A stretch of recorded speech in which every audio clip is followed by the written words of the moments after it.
हाल चाल बढ़िया।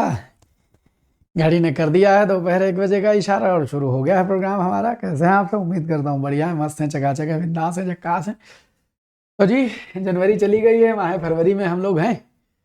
लेकिन 1 बजे की श्रृंखला तो नियमित है, क्योंकि हिंदुस्तान में जितनी परीक्षाएं होंगी सबकी हिंदी ठीक करनी है 1 बजे वाली क्लास से, इसलिए आ गए हैं आपके लिए। बताइए, बड़ा गए शब्द के लिए बड़ों और गौ का प्रयोग किस बोली में किया जाता है? पहला सवाल बोली से। देखो बच्चा, हिंदी में चैप्टर है ज्यादा, तो ये जो 20-20 सवाल की श्रृंखला है, बस इसको कंटिन्यूअसली करते रहिए, पूरा पाठ्यक्रम कवर अप हो जाएगा, अभ्यास भी बनता चला जाएगा। एक साथ ज्यादा, एक साथ ज्यादा, ये करने के बजाय थोड़ा थोड़ा थोड़ा थोड़ा थोड़ा, बस 35 minute, 40 minute, 50 minute per day इतना दे दीजिए, इसके अच्छे से नोट्स बना लीजिए, काम होता चला जाएगा, सब मजबूत होता चला जाएगा। तो बताइए, बड़े गए, बड़ा शब्द और गया शब्द को बड़ों और गौ के रूप में कहां प्रयोग किया जाता है, किस बोली में? तो अगर आपको थोड़ा बहुत साहित्य में रुचि है तो आपको याद होगा, आयो घोष बड़ो व्यापारी, बड़ा को बड़ो गो है। तो ये जो बड़ो गो है, ये ब्रजभाषा है। आगरा के किसी बालक से मिलिए तो आप देखिए, आपको बताएगा। आगरा क्षेत्र है, जो मथुरा क्षेत्र है, इस क्षेत्र में जो ये बोली जाती है ब्रजभाषा, यहाँ देखिए तो बड़ो गो आओ। और सबसे गजब तो आगरा वालों में लगता है मुझे नैक। मैं 3-4 साल आगरा गया हूँ पढ़ाने, ऑफलाइन जब पढ़ाता था, तो वहाँ नैक बोलते थे, नैक। तो आइए आगे बढ़ते हैं। इनमें से कौन सा वर्णमाला के किसी भी अक्षर के उच्चारण स्थान में शामिल नहीं है? तो आप जानते हैं वर्णमाला के उच्चारण स्थान में जो जो चीजें हैं उनमें कौन नहीं आता है? दिए गए चारों ऑप्शन पढ़िए ध्यान से। तालु, तो गुरुजी तालु तो है, तालव्य व्यंजन होते हैं, जिह्वा है, दंत है। काकु शब्द का उच्चारण के स्थान के रूप में आपने कोई प्रयोग नहीं पढ़ा, बस इसे कर। अकु विसर्जन या नाम कंठा, माने छोटा बड़ा का खा गा घांगा, ये सब कंठ से बोले जाते हैं। चुएशा नाम तालु, छोटी बड़ी और चा छा जा ये सब तालु से बोले जाते हैं। ऋतु रसाणा मूर्धा, री और टा और ये सब जो है रा और सा मूर्धा से बोले जाते हैं। ऋतु लसा नाम दंता, लाता ला उत्ता वर्ग पूरा, और ये सब दांत से बोले जाते हैं, सब आएगा। ये दे तो कंठोष्टम, कंठोष्ट है, कंठ तालु है, सब है, लेकिन काकू कहीं नहीं लिखा है। तो इसलिए कौन सा वर्णमाला में किसी भी अक्षर में शामिल नहीं है? काकू नहीं शामिल है। कोअपी, इसको पढ़ना बड़ा मजेदार है। ये कोडपी नहीं लिखा है, बहुत जने का राम जाने का है, समझ ले, तो कोडपी लिखा है, ये कोडपी नहीं लिखा है, ये को और अपी लिखा है। लेकिन आ जो है वो बीच अक्षर मध्य में स्वर कभी लिखना अच्छा नहीं लगता। छोटा, जिससे पूरी दुनिया शुरू होती है हिंदी, उसको बीच में लिखो अच्छा नहीं लगता। तो इसलिए छोटा आ का एक सिंबल चलता है, और वो सिंबल है ऐसा, एस। ठीक, बड़ी तगड़ी आती है हमको। देखो, ये जो छोटा है, इसका ये सिंबल है आ, इसको लुप्त आकार कहते हैं। लुप्त आकार माने आकार अर्थात छोटा लुप्त यानी गायब हो जाए तो लुप्त आकार है। तो कोअपी, ये कोअपी लिखा हुआ है, तो संधि विच्छेद क्या होगा? तो गुरुजी यही मार दे क्या? नहीं मार सकते। ये मार दे क्या? नहीं मार सकते। ये मार दे क्या? नहीं। ये है कहा अपी, ये है विसर्ग संधि।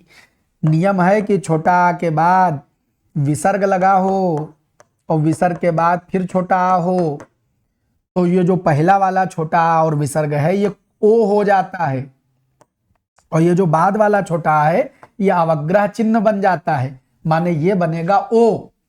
ये रूल है। अभी एक दो और बताते हैं, देखो, ये बनेगा ओ, ये पहला वाला छोटा विसर्ग मिलके क्या बन जाएगा? ई बन जाएगा ओ, और ये बाद वाला ये बनेगा। इस तरह से ये कंसेप्ट बनता है। तो आप देखिए, जैसे कहा अपी, क्या बनेगा? विसर्ग बन गया ओ, को, छोटा बन गया आ। ऐसे ही लिखा हो प्रथमा अध्याय या प्रथमा अध्याय, तो क्या होगा? यही प्रथा, विसर्ग बनेगा ओ, प्रथमो, ये छोटा बनेगा अ, अध्याय। ऐसे तो लिखा रहता है। दुर्गा सप्तशती भगवद गीता खोल के देखो, अथ प्रथमोऽध्यायः, अथ द्वितीयोऽध्यायः, अथ तृतीयोऽध्यायः, अथ चतुर्थोऽध्यायः। दुर्गा सप्तशती हो तो तुमको हम ये वो अध्याय लिखा दिखाते रहे। कहाँ है भाई की तुम? या रही, यहाँ हमारे बगल में ये अलमारियां हैं, सब किताबें भरी हैं। जैसे दुर्गा सप्तशती है हम तुमको ये ओध्याय लिखा दिखाएं, देखो ये देखो यहां से शुरू है पहला, देखो क्या लिखा है, प्रथमो अध्याय है। तो ये जो प्रथम, ये इसका संधि विच्छेद क्या है, प्रथमा धन अध्याय। तो ये जो प्रथमा धन अध्याय है ये विसर्ग का ओ हो गया है, और बाद वाला जो छोटा है वो अवग्रह के रूप में या विसर्ग चिन्ह वो लुप्ताकार के रूप में लिख दिया गया है। समझ गए, प्रथमाध्याय, प्रथमोध्याय। ऐसे द्वितीय अध्याय, द्वितीयोध्याय, तृतीय अध्याय, तृतीयोध्याय, चतुर्था अध्याय, चतुर्थोध्याय, पंचमा अध्याय, पंचमोध्याय। ऐसे प्रक्रम चलता है। अगर छोटा के बाद विसर्ग के बाद आ जाए तो ओ आ अध्याय इस तरह से बन जाता है। तो याद रहेगा, संधि बहुत बेहतरीन विसर्ग संधि थी ये। आगे इनमें से स्त्रीलिंग शब्द का चुनाव करें। तो जेंडर तो पहचान लेते हैं आप लोग, कैसे जेंडर पहचाना जाए गुरुजी? जेंडर पहचानने का बड़ा सरल सा तरीका है कि इनमें से जो शब्द का हो जाए वाक्य बनाइए, जेंडर पाइए। भूकंप आता है, मवेशी चले गए, धान लगाया जाता है, लगाम लगाई जाती है, लगाम कसी जाती है, दौड़ाक लगा दो, स्त्रीलिंग है। और कोई हो सकता स्त्रीलिंग हो सकता नहीं हो सकता देखो, कुंठित या अवरुद्ध। कुंठा माने होती है, कुंठ शब्द बना है धार, किसी चीज में धार हो और उस धार को खत्म कर दिया जाए तो कहते हैं कुंठित। तीखा होगा तो तीक्ष्ण है, और इसका जस्ट अपोजिट होता है कुंठित, माने उसको रोक दिया गया हो। अवरुद्ध माने भी रोका हुआ हो, माने जो था उसको बदल करके उसको बेकार कर दिया गया हो, रोक दिया गया हो। तो उसको अवरुद्ध माने रोका हुआ है कुंठित। तो कुंठित या अवरुद्ध के लिए इनमें से कौन सा शब्द उचित होगा? तो विवश, तो जिसमें बेबस को बोलेंगे, इसका सेंस नहीं बनता है। विकल परेशान, प्रतिघात बदले में चोट करना, प्रतिहत, प्रतिहत मतलब रोका हुआ, बांधा हुआ। अवरुद्ध, अवरुद्ध तो प्रतिहत हो जाएगा। कुंठित या अवरुद्ध के लिए उचित शब्द प्रतिहत हो जाएगा। आगे बढ़ते हैं। निम्नलिखित में से किस शब्द में उत उपसर्ग का प्रयोग नहीं हुआ? उत, संधि बाबू भैया, संधि, सारा खेल संधि का है। संधि नहीं पढ़ोगे तो हिंदी नहीं आएगी, इसलिए संधि पढ़ना पड़ेगा। उत श्रृंखल कैसे बनेगा? उत श्रृंखल दिखेगा तुमको, उन्नति दिख रहा है, उज्ज्वल दिख रहा है, और ये क्या है? ये है उन 20। ये संधि नहीं है, ये गिनतियों के बोलने का तरीका है। उन माने क्या होता है? एक कम, 19 तो प्रचलन में बना 19। 19 क्या बन गया? 19। 19 20 में एक कम, 29 30 में एक कम, 39 40 में एक कम, 49 49 50 में एक कम, 59 60 में एक कम। यह हिंदी की गिनती का उपसर्ग है। उन माने एक कम। 79 79 79 80 में एक कम। 90 और फिर 100 आगे अलग चलता है। तो उन जब लगे तो उन माने एक कम का याद रखिएगा। तो इसी में उत उपसर्ग नहीं, बाकी सब में उत है, इसमें उन है। उन माने एक कम। आगे बढ़ो। निम्नलिखित में से कौन सा शब्द भाववाचक संज्ञा है? वृद्ध, अहंकार, अपना, निज। तो गुरुजी वृद्ध तो जाति है, जातिवाचक संज्ञा है। अहंकार यही है फीलिंग। अहंकार, प्रेम, घृणा, सब जो विचार हैं, जो भाव हैं, उसी को भाववाचक संज्ञा कहेंगे। अपना सर्वनाम के रूप में आता है, निज भी सर्वनाम में प्रयोग किया जाने वाला शब्द है। वृद्ध एक ही शब्द है जो अपने आप को 100% भाव या फीलिंग का नाम दे, वो है अहंकार। आगे बढ़ो। आंधी के आम, बहुत प्रचलित लोकोक्ति। आंधी के आम, बेकार की वस्तु, अनायास सस्ते में प्राप्त वस्तु, अचानक से होने वाला लाभ, पुरस्कार मिलना। तो गुरुजी आंधी के आम में कोई पुरस्कार तो कोई देता नहीं है, और बेकार की वस्तु होती नहीं। आम तो बेकार की चीज है नहीं, दुई हो सकत काल माना जाए।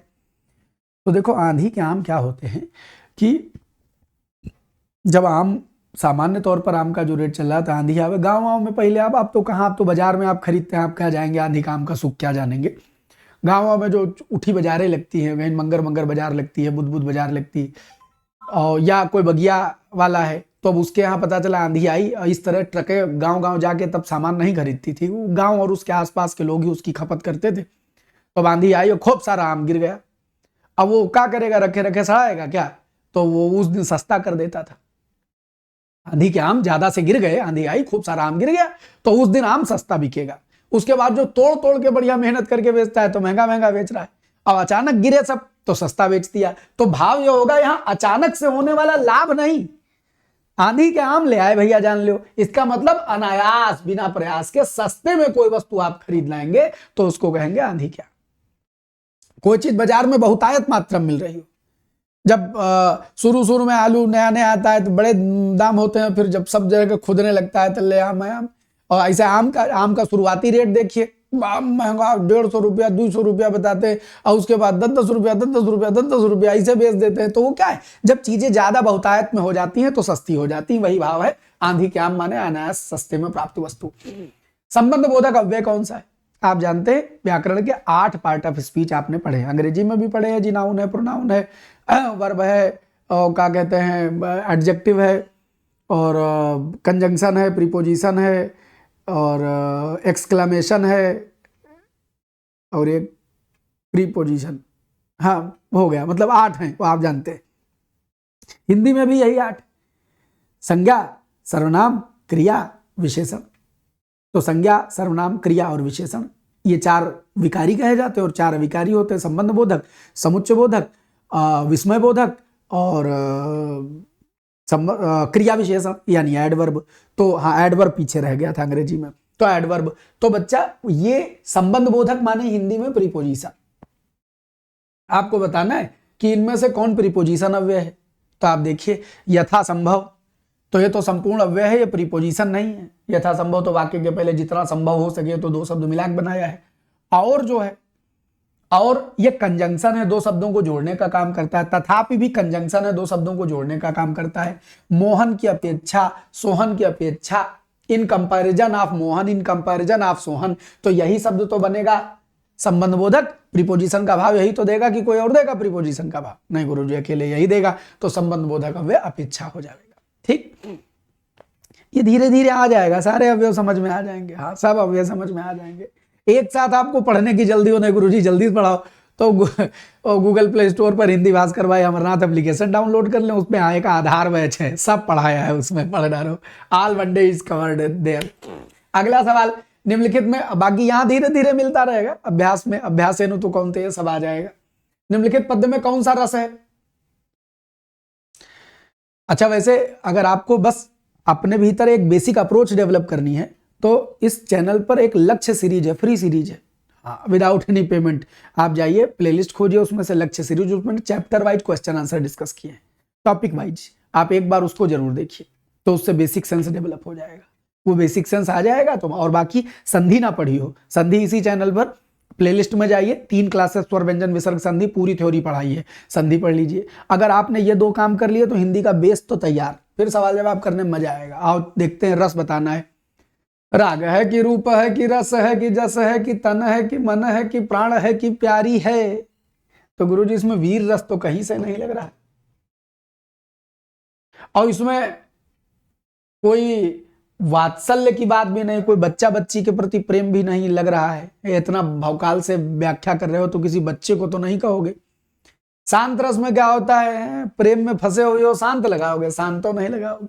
एक के दिए गए ऑप्शन में बचता है वो है अद्भुत रस। ये याद कर लेना बच्चा, बचता अद्भुत क्या, किसी भी चीज को बड़े आश्चर्यजनक ढंग से वर्णन किया जा रहा है। किसी चीज का राग है, रूप है, रस है, जस है, तन है, मन है, प्राण, मतलब कोई चीज एकदम आश्चर्य पैदा कर दे रहे, तो आश्चर्य में जो मन के उद्गार निकल रहे हैं वो सब मिलकर के यहाँ अद्भुत रस का रूप धारण कर रहे हैं।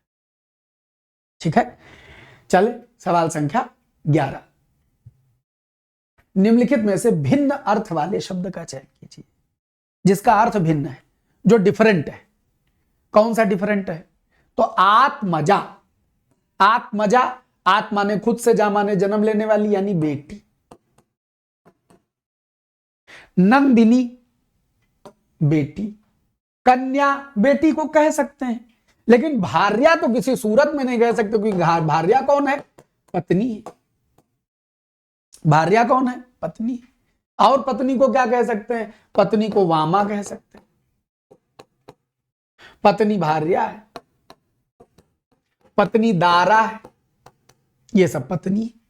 आत्मजा कहिए, नंदिनी कहिए, कन्या कहिए, बेटी कहिए, पुत्री कहिए, तनया कहिए, तनया कहिए, तनुजा कहिए, आत्मजा कहिए, ये सब बेटी का पर्यायवाची है। और ये जो तुम्हारे सामने नीचे लिखा है ये किसका पर्यायवाची जी? भार्या का पर्यायवाची। तो पर्यायवाची धीरे धीरे धीरे धीरे खोपड़िया सेट होती चली जाएगी, पर्यायवाची में टेंशन न रह जाएगी।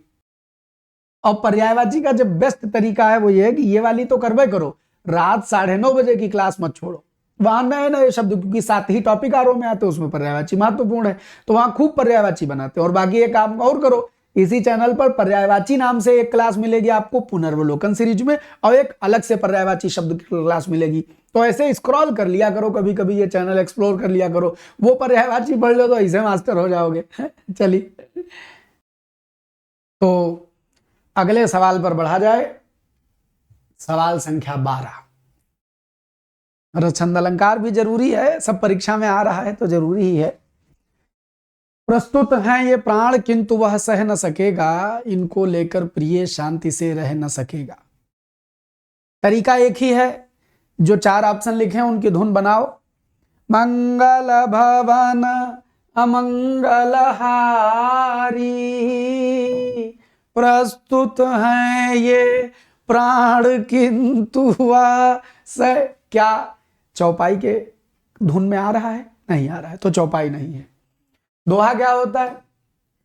कबीरा खड़ा बाजार में। धुन एक एक याद कर लो और दी गई पंक्ति को उसमें सेट करो, पहले वो धुन गाओ।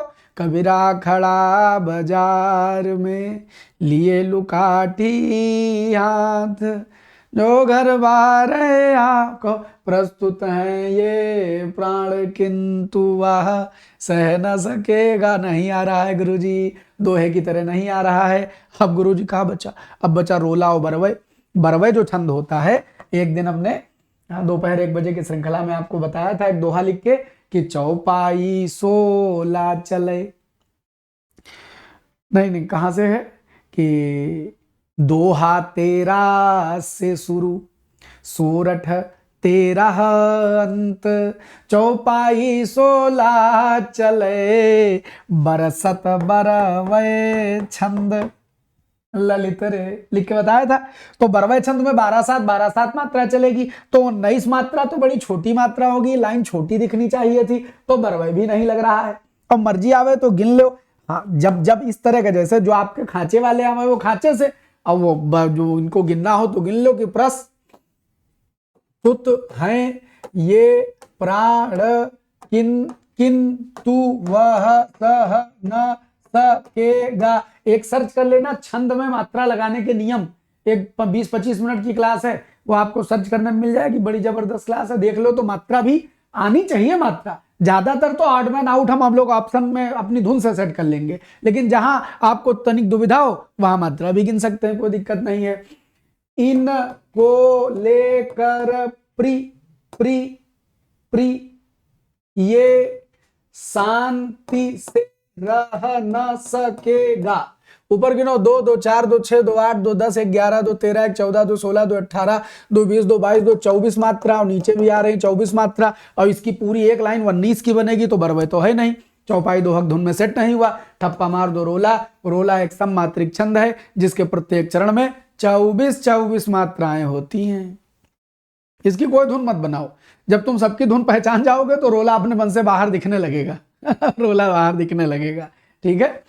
और बाकी आपको रसछंद अलंकार का बेसिक नॉलेज लेनी हो तो लक्ष्य सीरीज, बार बार बताता हूं, लक्ष्य सीरीज में रसछंद अलंकार की क्लास पढ़ाई है।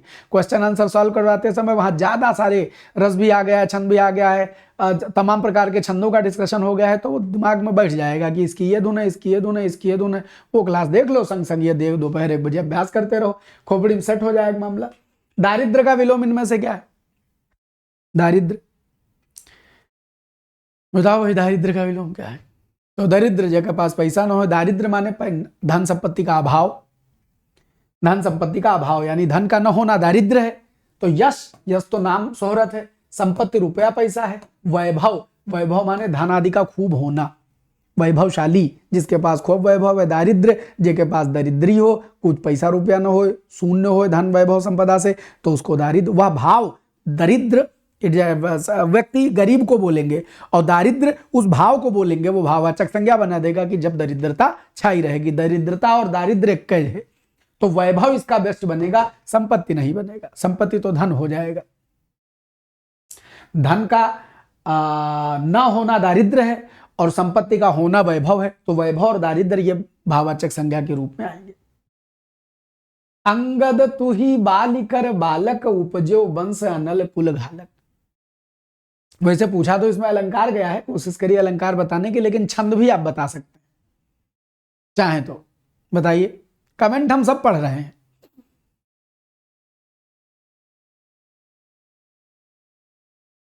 मंगल भवन अमंगल हारी, द्रवहु सुदशरथ अजिर बिहारी। अंगद तू ही बालिकर बालक, उपजो वंश अनल कुल घालक। राम सिया राम जय जय राम। मात्रा गिनने की जरूरत नहीं, 16-16 होंगी। अगर इस धुन में जय हनुमान ज्ञान गुण सागर, जय कपीस तेहु लोक उजागर, धुन में आ गया। हनुमान चालीसा किस छंद में लिखी? चौपाई में लिखी, बीच बीच में 2 है, बाकी चौपाई छंद में लिखी। तो जो इस धुन में आ जाए उसको चौपाई होना पड़ेगा, उसकी मात्रा 16 होगी। देखो, अंगद तू ही बालिकर बालक, गिनो 16 होंगी। 2 3 5 2 7 2 9 1 10 2 12 2 14 और 2 16 ले नीचे गिन लो, 16 चौपाई है। अच्छा गुरुजी, हम आए ना, बुद्धि बड़ी कमजोर है और हमको गाना वाना नहीं आता, हम बिल्कुल नहीं गाएंगे, हमने कसम खाई है। अब बताइए कैसे सीखें? तो मात्रा गिनना सिखा दे रहे हैं, जैसे तुम किड़िर मात्रा गिन के करते थे, करो, मात्रा गिन लो। हमसे मात्रा पूछ लो, 16 मात्रा चौपाई में होती। लेकिन भैया एक बार ये धुन बना लो हमारी वे कहने से, इसको कोई तीसरी दुनिया की चीज न जानो, ये सॉफ्टवेयर है, इन अंदर चला जाएगा, फिर पंक्तियां रटनी नहीं पड़ेंगी कि ये चौपाई में पड़ा था, मात्रा गिनना नहीं पड़ेगा, खांचे में सेट आंसर। इसीलिए कहते हैं धुन बनाओ, एक एक धुन सबकी बना लो, चौपाई की एक धुन बना लो। बनानी का हमारा म्यूजिशियन डायरेक्शन थोड़ा करना है। हम जो तुमको तुम्हारे सामने दोहा की धुन गा देते हैं, हम जो चौपाई एक एक अपने मन से गुनगुनाओ, 4 बार 6 बार 10 बार, कोई एक चौपाई याद करके उसको गुनगुनाते रहो, कोई एक दोहा याद करके गुनगुनाते रहो, कोई एक सोरठा याद करके गुनगुना लो। अब हमारे एक एक बस एक से खांचा निकाल के बाहर कर लिया जाएगा। और खैर अलंकार, अरे वाह बहुत जने बता ले गए। रूपक अलंकार है, रूपक। अंगद तू ही बालिकर बालक, माने अंगद, अच्छा रावण कहता है अंगद से, ये लंका कांड में है, अंगद तुम बाली के बालक हो, बाली के लड़के हो। अरे उपजो वंश अनल कुल घालक, तुम बांस के कुल में आग, वंश माने बांस, अनल माने आग, और कुल घाल, अगर आग बांस के खानदान में कोई आग पैदा हो जाए तो क्या होगा? पूरा बांस जल के नष्ट हो जाएगा। ऐसे ही आग के, वो क्या कहते हैं, बांस के वंश में क्या तुम कुल घालक, परिवार को नष्ट करने वाले पैदा हो गए। माने कहा बाली इतना भौकाली आदमी, कितना तगड़ा नाम था, और बाली को तुम्हारे पिता तो राम ने मार डाला, और राम के ही तुम पीछे तुम तो खानदान में ऐसे हो गए जैसे बांस में कोई आग पैदा हो जाए। तो यहां पर अंगद को रावण रूप दे रहा है, काहे का?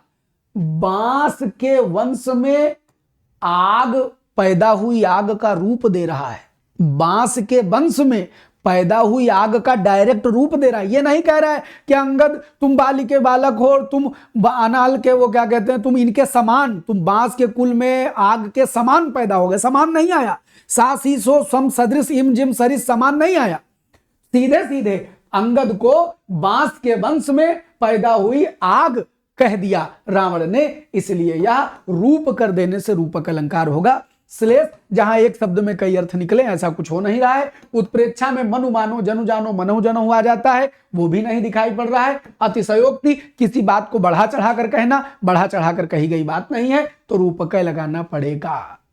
बात समझिए, कोई डाउट नहीं। आगे बढ़ो। सवाल संख्या 15, वह चलते समय रुक गया, वाक्य में रेखांकित पद क्या है? वह चलते समय रुक गया, तो भैया रुक गया क्रिया कब? चलते समय। तो क्रिया का समय बताने का प्रयास किया गया है। तो ये जो टर्म है वो क्रिया का समय बताने के कारण, क्रिया का काल बताने के कारण कालवाचक क्रिया विशेषण हो जाएगा।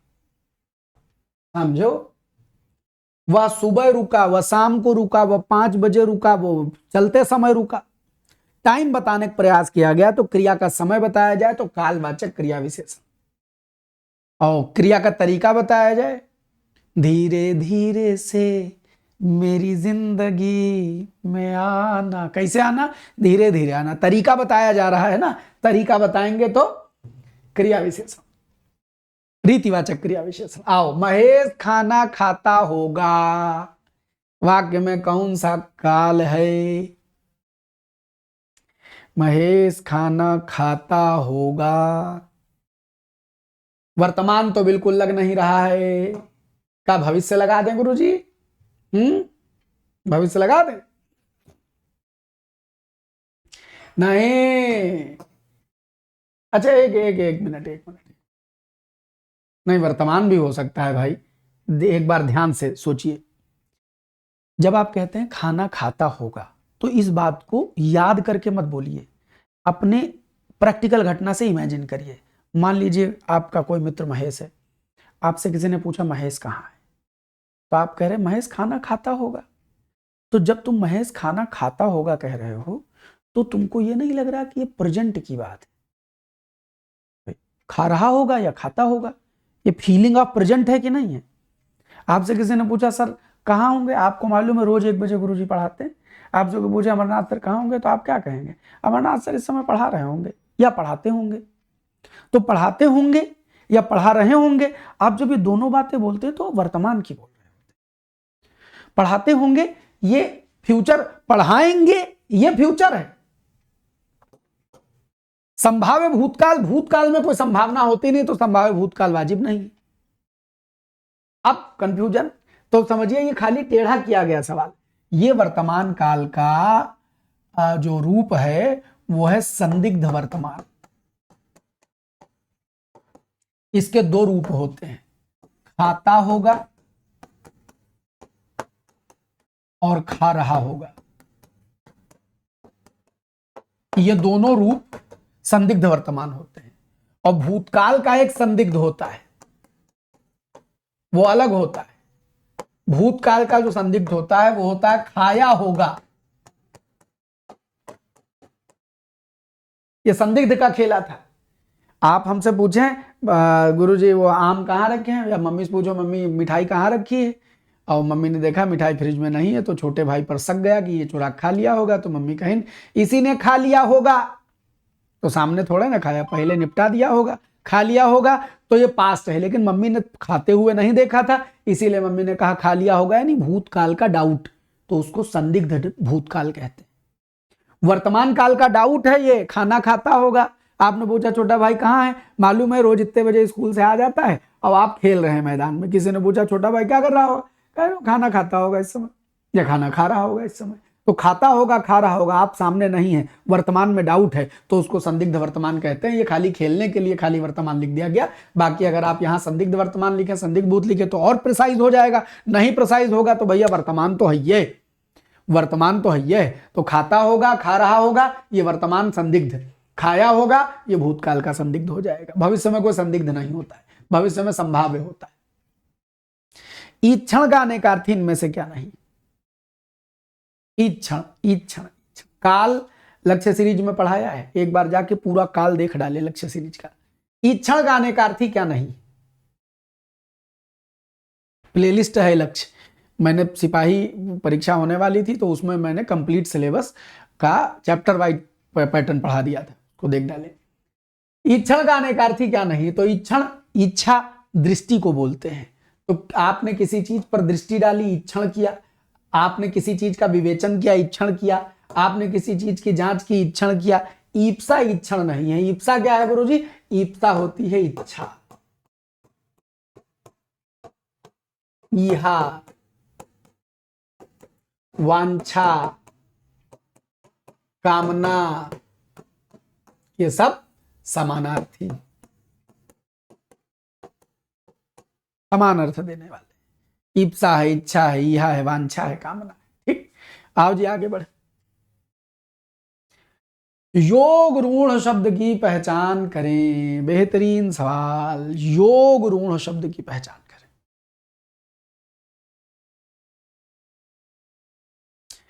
क्या है योग ऋण शब्द? घर, धनद, मुंह, सामाजिक। तो घर तो गुरुजी ऋण है, घेला मारेंगे तो आप उत्तर मानने लगेंगे इसको, ठीक लगा के, ये ऋण है। मुंह ऋण है, सामाजिक यौगिक, धनद योग ऋण है। कैसे?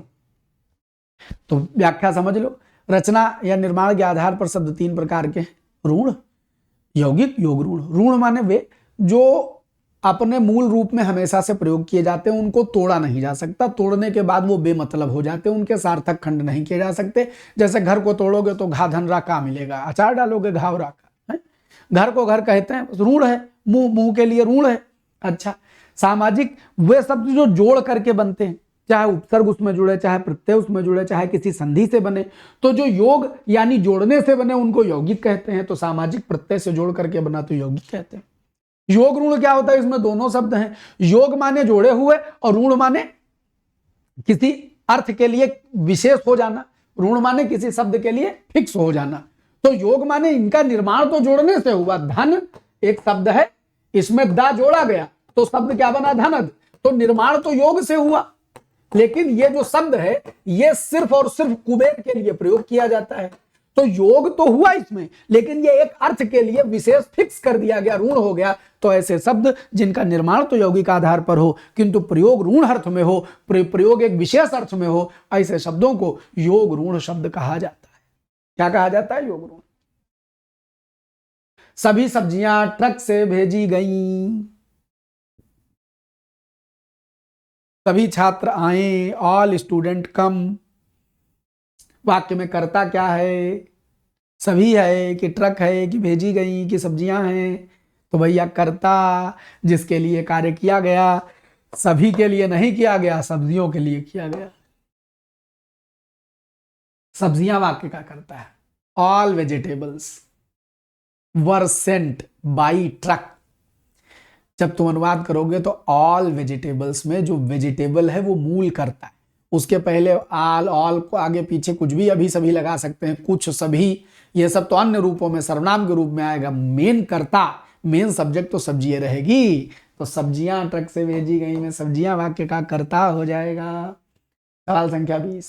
स्त्रीलिंग पुल्लिंग का कौन सा जोड़ा सही नहीं है? स्त्रीलिंग पुल्लिंग का जोड़ा कौन सा सही नहीं? देव देवी, मामा मामी, सुलोचन सुलोचनी, गधा गधी। तो देव पुल्लिंग है, देवी स्त्रीलिंग है, मामा पुल्लिंग है, मामी स्त्रीलिंग है, सुलोचन पुल्लिंग है, सुलोचनी स्त्रीलिंग नहीं है। स्त्रीलिंग सुलोचन, सुलोचन माने सुंदर आंख वाला, सुलोचना होता है। गधा का विलोम क्या होता है? गधी। वो गधा का स्त्रीलिंग क्या होता है? गधी। तो गधा तो गधी है, और मामा मामी, देव देवी ये जोड़ा है, लेकिन सुलोचन सुलोचनी नहीं। बात समझ गए? वैसे सुलोचना आप जानते हैं किसको कहते हैं? वो मेघनाद की पत्नी का नाम था सुलोचना। कभी पूछे वाक्यांश में कि सुलोचना क्या है, तो सुंदर नयन वाली स्त्री। कंप्यूटर सादा पन्ना दो, कुछ व्याख्याएं की जाए। देखो, सुंदर नयन वाली स्त्री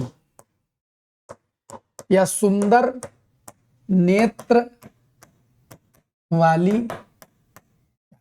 सुंदर आंखों वाली स्त्री लिख देता हूं, आंखों वाली स्त्री। अब देखो इसके लिए कितने शब्द लिखे जा सकते हैं।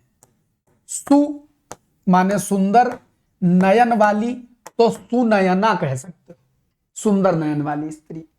आप कहिए सुनेत्रा, सुंदर नेत्रों वाली, वही अर्थ है। आप कहिए सुलोचना, लोचन माने आंख, लोचना, यह जो बड़ा है ये वाली का भाव देता है। तो सुनयना सुंदर नयन वाली, सुनेत्रा सुंदर नेत्र वाली, सुलोचना सुंदर लोचन वाली, भाव सबका एक है, सुंदर आंख वाली। तो कभी वाक्यांश में आवे तो ये लगा देना। ठीक, आओ आगे बढ़े। तो अब बाकी सुलोचन सुंदर नयन वाला, तो सुलोचन का जो अपोजिट या जेंडर अपोजिट बनेगा या पुल्लिंग बने, वो स्त्रीलिंग बनेगा, वो सुलोचना बनेगा। गधा गधी मामा मामी देव देवी तो है, सुलोचन सुलोचने नहीं, सुलोचन सुलोचना है। ठीक है, आओ अगले सवाल पर चले। दुसूती में कौन सा समास है? एक ऑप्शन नहीं है। हाँ हाँ हाँ, तुम खोज रहे होगे यार। द्विगु, दुसूती में कौन सा समास है? बेहतरीन सवाल है, कौन सा समास है दुसूती में?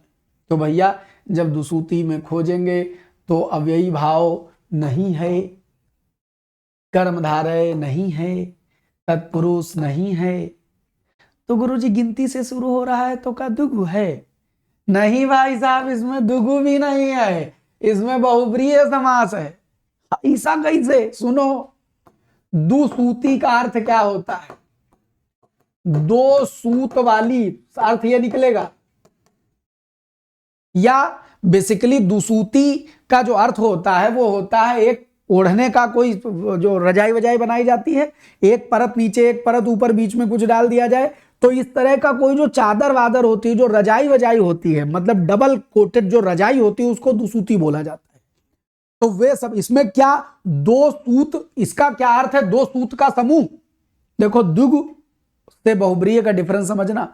द्विगु में वही आएंगे जो गिनती के साथ समूह हो, गिनती हो और गिनती के साथ समूह हो, तभी द्विगु माना जाएगा, अन्यथा द्विगु नहीं माना जाएगा। तो क्या दुसूती दो कपड़ों का, दो सूत का समूह है? नहीं, ये एक प्रकार की ओढ़ने वाली रजाई है।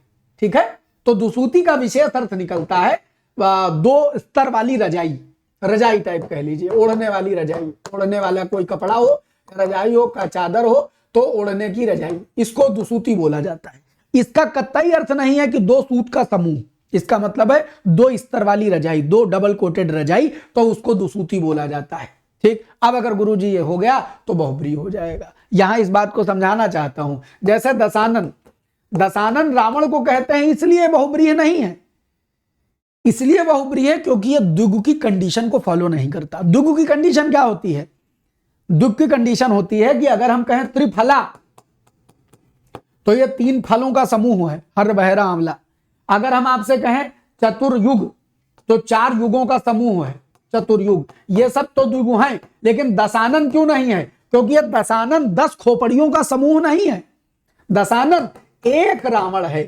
तो जब कोई गिनती आवे और गिनती के बाद वाला शब्द गिनती से जुड़कर उस समूह का रिप्रेजेंटेटर हो, तभी द्विगु बनेगा। और गिनती आवे और समूह ना आवे तो फिर उसको बहुब्रीहि में डालना पड़ेगा, जैसे दुसूती, जैसे दशानन, जैसे सतखंडा।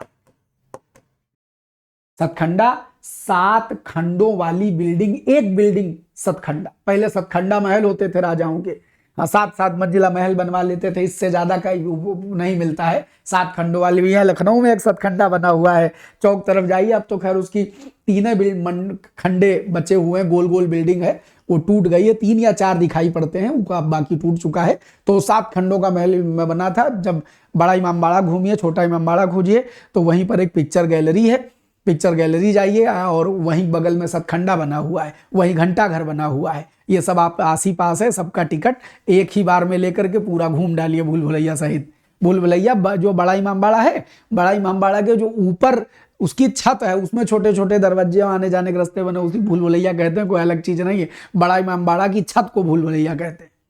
तो वो जब एरिया में जाएंगे तो वहां सतखंडा है, तो सतखंडा बहुब्रीहि हो जाएगा। बहुव्रीहि। और देखें वो क्या कहते हैं, अगर यही चौपाया कह दिया जाए तो चौपाया 4 पैरों का समूह है कि 4 पैर वाला एक जानवर है जी, 4 पैर वाला एक जानवर है, तो चौपाया भी बहुव्रीहि समास हो जाएगा। तो चौपाया जब बोलोगे तो 4 पैर का समूह अर्थ नहीं निकलेगा, 4 पैर वाला जानवर बहुव्रीहि। सतखंडा 7 खंडों का महल बहुव्रीहि। दशानन 10 खोपड़ी वाला एक रावण दशानन। दुसूती डबल कोटेड रजैया ओढ़ने की दुसूती, तो ये सब बहुव्रीहि हो जाएंगे। त्रिफला 3 फलों का समूह। चतुर्युग 4 युगों का समूह। 4 युग वाली कोई एक चीज नहीं है ये, 3 फल वाली कोई एक ऐसा नहीं निकल रहा है, 3 फलों का समूह, 4 युगों का समूह। चतुर्वर्ण ब्राह्मण क्षत्रिय वैश्य 4 वर्णों का समूह। चौराहा 4 रास्तों का समूह। ऐसा बोलेंगे जहां समूह का भाव आए गिनती के साथ वही द्विगु है, और अगर समूह का भाव ना आवे तो द्विगु नहीं होगा। तो बच्चा यही थोड़ा थोड़ा अभ्यास यदि आप हमारे संग प्रतिदिन करते रहेंगे तो हिंदी एकदम शुद्ध हो जाएगी।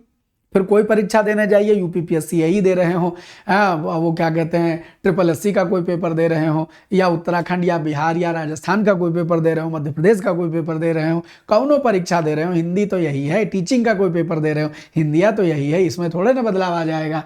अगर आपका मन करे गुरुजी आपका कोई बैच लेना हो तो कैसे मिले, तो हिंदी भास्कर भाई अमरनाथ ही हमारा एप्लीकेशन है, गूगल प्ले स्टोर से इसको डाउनलोड कर लीजिए।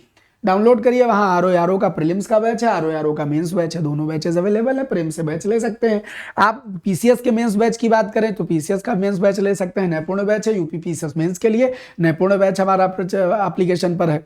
एई वाले छात्रों के लिए, असिस्टेंट इंजीनियर्स के लिए अभियंता बैच, डेडिकेटेड बैच, पूरा क्रम से अनुक्रमणिका बनाते हुए पूरा इंडेक्स के साथ एक एक टॉपिक जितना आपकी परीक्षा में आएगा पूरी हिंदी, इसको पढ़ लो, इसके बाहर किताब पढ़ने की जरूरत नहीं पड़ेगी। एई वालों जीएस की टेस्ट सीरीज अवेलेबल है, और रीजनिंग का बैच अवेलेबल है। ये हमारे गुरुजी हैं DC Mishra sir, reasoning express नाम से इनका यूट्यूब चैनल है। हमारे एप्लीकेशन पर इन्होंने आरो छात्रों के लिए और सीसैट वालों के लिए एक विशेष बैच बना दिया था। आप जानते हैं यूपीपीएससी का जो रीजनिंग का पैटर्न है वो सेम है, बहुत ज़्यादा नहीं पूछा जाता, लेकिन 10-12 सवाल आ जाते हैं। सीसैट में तो 25-26 तक आ जाते हैं, आरो में भी कभी 8 कभी 10 इस तरह से आ जाते हैं। एक एक सवाल बटोर के रखना है, तो इसलिए आप आरो का बैच साकार नाम से एप्लीकेशन पर आप चाहें तो वह भी ले सकते हैं। आधार बैच, आप हिंदुस्तान में कोई पेपर दे रहे हो, वनडे एग्जाम हो अगर बस वो, और वनडे एग्जाम में संज्ञा सर्वनाम विशेषण क्रिया विशेषण संधि समास रचना अलंकार सब तो आता है, तो जितना वनडे की हिंदी टोटल होती है वो सब एक बैच में पढ़ा दिया है। आप कोई अलग अलग बैच लेने के बजाय एक बैच ले लो, आधार इसी से बेड़ा पार। बाकी 2 स्पेशल बैचेस हैं, असिस्टेंट रजिस्ट्रार का बैच है, और उसके अलावा एग्रीकल्चर यूपीपीएससी का कंबाइन एग्रीकल्चर जो मेंस का एग्रीकल्चर बैच है, ये बैचेस हैं। और उसके अलावा उत्तराखंड के लिए पॉलिटेक्निक बैच अवेलेबल है, पर यह मार्च में पेपर चला गया है। तो ये सारे बैचेस हैं, सब मिलेंगे कैसे, ये मिलेंगे आपको हिंदी भास्कर भाई अमरनाथ गूगल प्ले स्टोर पर एप्लीकेशन है, डाउनलोड करिए और देख डालिए। ठीक, चल बहुत बहुत धन्यवाद, खूब खुश रहें, मस्त रहें, बिंदास रहें। रोज 1 बजे और 9:30 बजे ये समय न भूलें, हिंदी ऑटोमेटिक सुधरने लगेगी। बहुत बहुत धन्यवाद, बाय बाय।